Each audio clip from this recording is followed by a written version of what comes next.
I raised my brother since childhood, but when I needed help he chose his girlfriend over me. A year later, he wants to reconnect but I'm not sure I can forgive him. I, 28M, never thought I'd be sharing this story, but recent events have left me questioning everything I thought I knew about family and loyalty. It's the story of my younger brother Alexis, 24M, and me, and how our relationship crumbled after years of sacrifice and struggle. Our story begins in a small, run-down house on the outskirts of Cleveland. I was 8 and Alexis was 4 when our dad walked out on us. I remember that day clearly. It was raining, and Dad had just lost his job at the steel mill. He and Mom had been fighting more than usual, their voices echoing through our thin walls. That evening, he packed a bag, kissed Alexis and me on the forehead, and walked out the door. We never saw him again. Mom tried her best to keep it together after Dad left, but it was clear she was struggling. She'd always been prone to bouts of sadness, but after Dad's departure, it was like a switch had been flipped. Some days, she couldn't even get out of bed.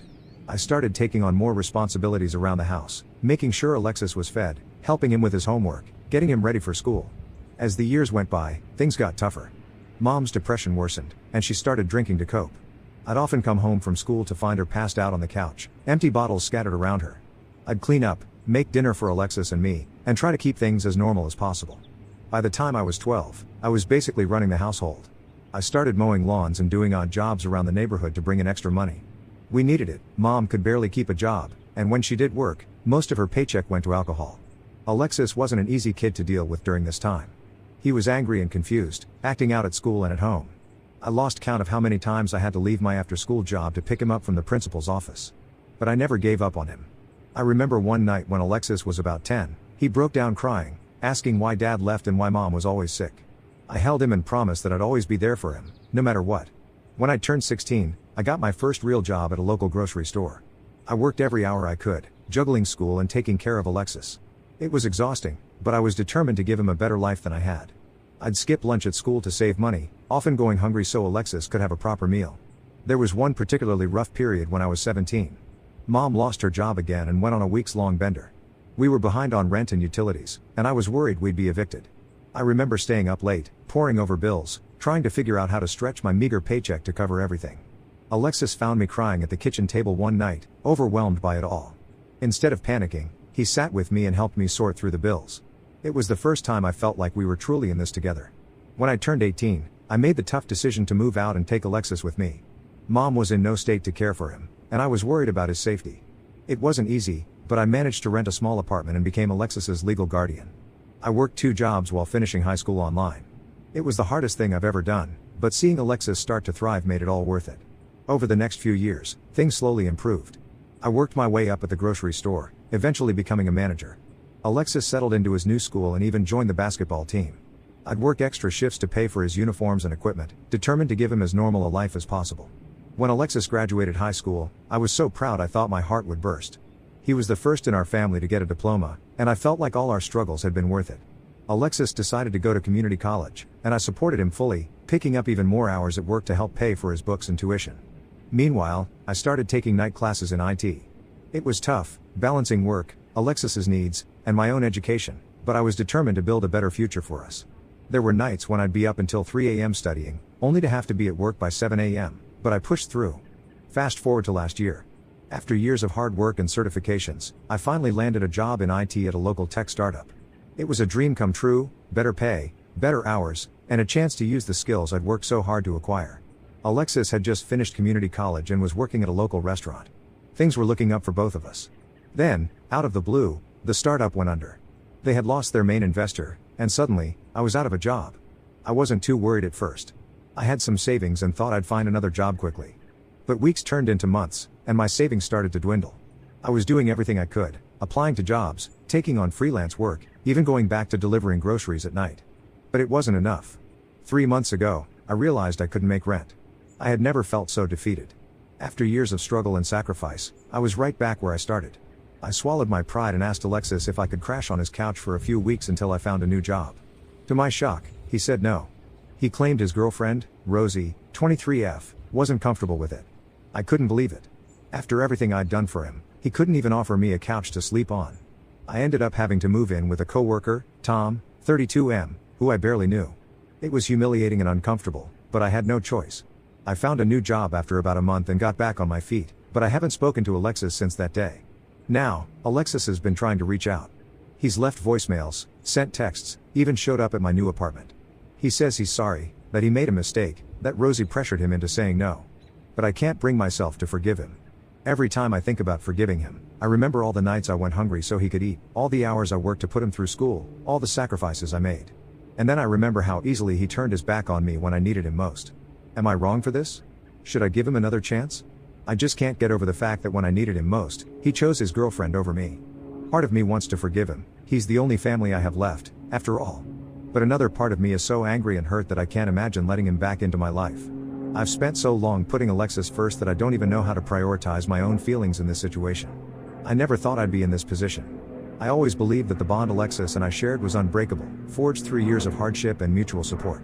Now, I'm left questioning everything I thought I knew about our relationship. Was it all one-sided? Did Alexis ever truly appreciate everything I did for him? Or was I just a convenience, someone to rely on until he didn't need me anymore? I'm lost and confused, and I don't know what to do. Any advice would be appreciated. Update 1. It's been about a month since my original post, and I wanted to provide an update on my situation with Alexis. First, I want to thank everyone who took the time to comment and offer advice. Your insights really helped me gain some perspective on the situation. After much consideration, I decided to meet with Alexis. We agreed to meet at a neutral location, a small park where we used to play as kids. I arrived early and sat on a bench, my stomach in knots as I waited for Alexis to arrive. When Alexis showed up, he looked terrible. He had dark circles under his eyes and seemed to have lost weight. For a moment, I felt a pang of worry, the big brother instinct kicking in. But then I reminded myself why we were here. Alexis started by apologizing profusely. He admitted that he had made a huge mistake and that he regretted it every day. He explained that Rosie had indeed pressured him into saying no, threatening to break up with him if he let me stay. Alexis said he was scared of losing her and made the wrong choice. As he spoke, memories flooded back. I remembered the day Alexis got his first girlfriend in high school. He had been so nervous, and I had spent hours helping him plan the perfect first date. I had always tried to be there for him, to guide him through life's challenges. It hurt to think that he had chosen a girlfriend of a few months over our lifelong bond. Alexis went on to explain that Rosie had broken up with him a week after he refused to let me stay. Apparently, she had been cheating on him and used the situation as an excuse to end things. Alexis said he realized then how badly he had messed up, but by that point, I was already not speaking to him. As I listened to Alexis, I felt a mix of emotions, anger, pity, and a lingering sense of brotherly love. But I also felt something else, exhaustion. I was tired of always being the strong one, of always having to forgive and understand. I told Alexis that while I appreciated his apology, it didn't change the fact that when I needed him most, he chose someone else over me. I reminded him of all the times I had put him first, even at great personal cost. I told him about the nights I went hungry so he could eat, the job opportunities I turned down to stay close to home and take care of him. Alexis broke down crying, saying he knew he could never make it up to me. He told me how much he missed our relationship, how lost he felt without me in his life. Part of me wanted to comfort him, to tell him everything would be okay like I used to when we were kids. But I held back. Instead, I told Alexis that I needed more time and space to process everything. I said I wasn't ready to forgive him yet, but I wouldn't completely close the door on our relationship. It was one of the hardest things I've ever had to do, watching him walk away with slumped shoulders and tears in his eyes. In the weeks since that meeting, I've been doing a lot of self-reflection. I've started reconnecting with old friends I had neglected while taking care of Alexis. I even went on a date last week, something I hadn't done in years. It felt strange but also liberating to focus on myself for once. Alexis has respected my wishes and given me space.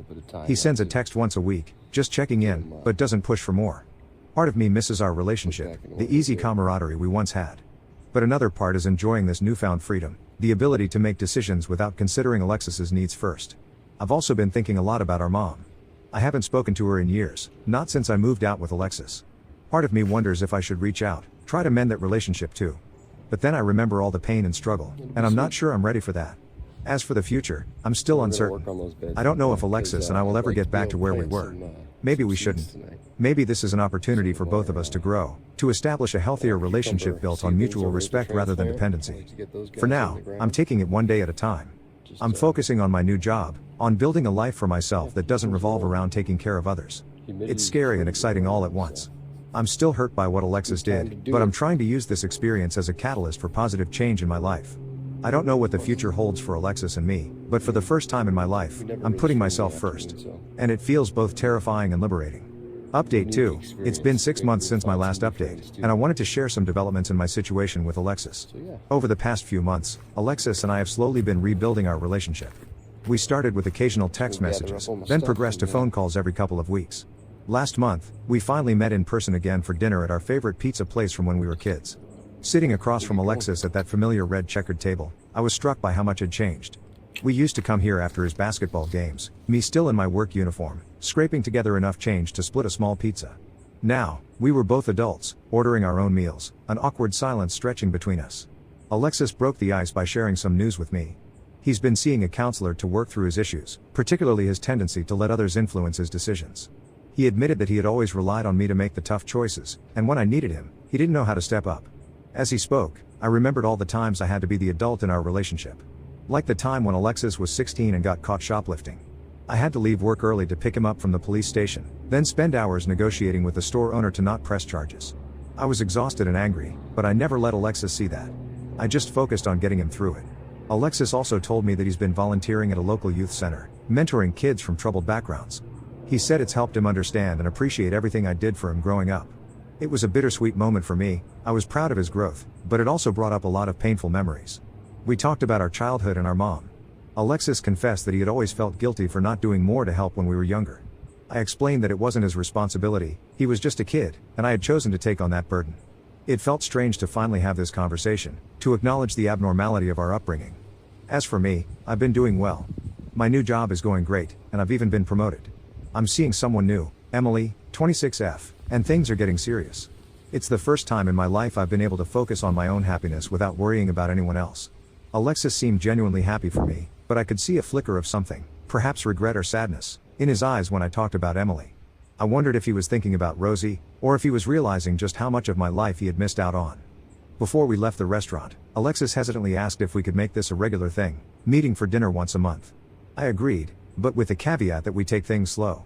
We're not back to where we were before, and honestly, I don't think we ever will be.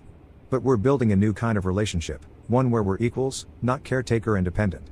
As I drove home that night, I felt a mix of emotions. There was still a lingering anger when I thought about what had happened, but it was tempered by a growing understanding. I'm learning to forgive, not for Alexis's sake, but for my own peace of mind. This journey has taught me a lot about the complexities of family relationships, about the fine line between love and obligation. I'm still navigating this new dynamic with Alexis, still learning how to be a brother without being a parent. It's not easy, but I'm hopeful that we're on the right path. Update 3, it's been a year since my original post, and I wanted to give a final update on my situation with Alexis. Our relationship has continued to improve slowly but steadily. We've kept up our monthly dinner dates, gradually becoming more comfortable with each other again. It's not the close bond we once had, but it's a comfortable, adult relationship that works for both of us. Alexis has made significant strides in his personal growth. He's still volunteering at the youth center and has even started taking classes at the local university. He's studying social work, inspired by his experiences mentoring troubled youth. It's strange to see him so focused and driven, but I'm genuinely proud of him. Last week, Alexis invited me to watch him give a speech at a fundraiser for the youth center. As I sat in the audience, listening to him talk passionately about the importance of mentorship and support for at-risk youth, I felt a surge of mixed emotions. Pride, certainly, but also a twinge of sadness for the childhood we never had. As for me, I'm doing better than ever. Emily and I got engaged last month, and we're planning a small wedding for next spring. When I told Alexis about the engagement, he surprised me by asking if he could be my best man. Despite everything we've been through, it felt right to say yes. I've also started my own IT consulting business. It's been challenging but rewarding. In a way, the whole situation with Alexis gave me the push I needed to take risks and prioritize my own goals. Looking back, I realized that cutting ties with Alexis, even temporarily, was necessary for both of us. It allowed me to break free from the caretaker role I had been stuck in for so long, and it forced Alexis to stand on his own 2 feet. Our relationship now is different, but in many ways, it's healthier. We're no longer bound by obligation or guilt, but by a genuine desire to be part of each other's lives. We've both learned valuable lessons about boundaries, forgiveness, and the importance of self-care. There are still moments when the past creeps up on us. Like when Alexis asked about inviting our mom to the wedding, opening up a whole new set of complicated emotions. But we're learning to navigate these challenges together, as equals. To anyone going through a similar situation, I want to say this: it's okay to prioritize yourself. It's okay to step back from toxic relationships, even if they're with family. And it's okay if reconciliation takes time, healing isn't linear, and there's no set timeline for forgiveness. Last week, Alexis and I visited our old neighborhood. We stood outside our childhood home, now occupied by strangers. As we reminisced about the good times and the bad, I realized how far we've both come. We're not the same scared kids we once were, struggling to survive. We're adults who have faced our past, learned from it, and are working to build a better future. See all I'm not this saying everything is right perfect. there? There are still moments when I feel a flash of resentment, or when Alexis gets Here's the defensive culprit. about the past. But we're learning to communicate better, to express our feelings without falling into old patterns. One thing that's helped is setting clear This boundaries. is I've made it clear to squash Alexis line that while I board. value our relationship, I'm not responsible for his happiness or success. See He's the learned to hole? respect my time and my decisions, understanding that my See the life hole doesn't right here? revolve around him anymore. See all As the for our brown mom, material? we've decided to reach out to her That's bug together. shit. It's a daunting prospect, frass. but facing it as a team feels right. We're not sure what will come of it, but we're prepared to support each other through whatever happens. Looking ahead, I'm cautiously optimistic And about the future of my unfortunately, they relationship kill with the Alexis. We're planning a camping Pretty trip next easily. month, something we used to dream about doing when we were kids but never had the chance. It feels like a new beginning, a chance to create positive memories together as adults. Thank you to everyone who has followed my story and offered support along the way. Your advice and encouragement have been invaluable in this journey. It's been a long, difficult road, but I feel like I've finally found a balance between being a brother and being my own Yeah, person. stupid bugs. And for the first time in a Squash long line time, board. I'm excited about what the future holds. SBB.